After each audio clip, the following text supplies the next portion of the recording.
18 bahay sa Dagupan City ang tinupok ng apoy sa kasagsagan ng Bagyong Dante. Nagkatutok si Russell Simorio.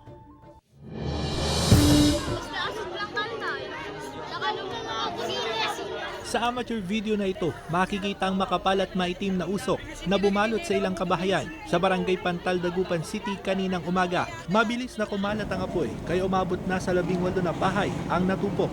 Umiiyak habang pinagmamasdan ni Aling Narisa ang kanyang nasunog na bahay. Kasamang natupok ng apoy ang kanyang 20,000 pesos na ipon na gagamitin sa ng pampaayos sa kanilang bahay. Kailangan namin ng tulong. Kailangan ngayon namin ng tulong. Wala talaga kaming nakuha. Kahit pati pera ko. Pati pera ko, hindi ko nakuha. Ang iba naman, kanya-kanyang salba ng kanilang mga gamit para hindi tuluyang lamunin ng apoy. Mga kaldero lang at LPG ang naisalbang gamit ng residenteng si Aling Edita. Pati yung namin, dalawang rip, ubos. Wala kami na na gamit doon sa taas, wala. Tanaw mula sa itaas ng tulay ang lawak ng pinsala ng apoy sa mga kabahayan. May mga residenteng umakyat pa ng bubong para apulahin ang apoy.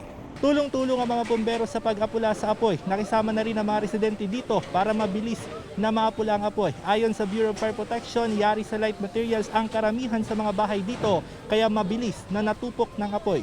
Hindi pa naglalabas ng pahayag ang BFP habang nagpapatuloy ang kanilang investigasyon. Pero ayon sa pamunuan ng barangay, may problema umano sa electrical wirings ang mga natupok na bahay. Siyempre yung saksakan, as usual, parang ganun nangyari sa Riverside, na yung saksakan, dikit-dikit, yung mahilig sila sa saksakan, tapos na siyempre yung saksakan na madaling na marami. Nananawagan ng tulong ang mga biktima ng sunog. Kasama si Daryl Peralta, Russell Simorio, Balitang Amyanan.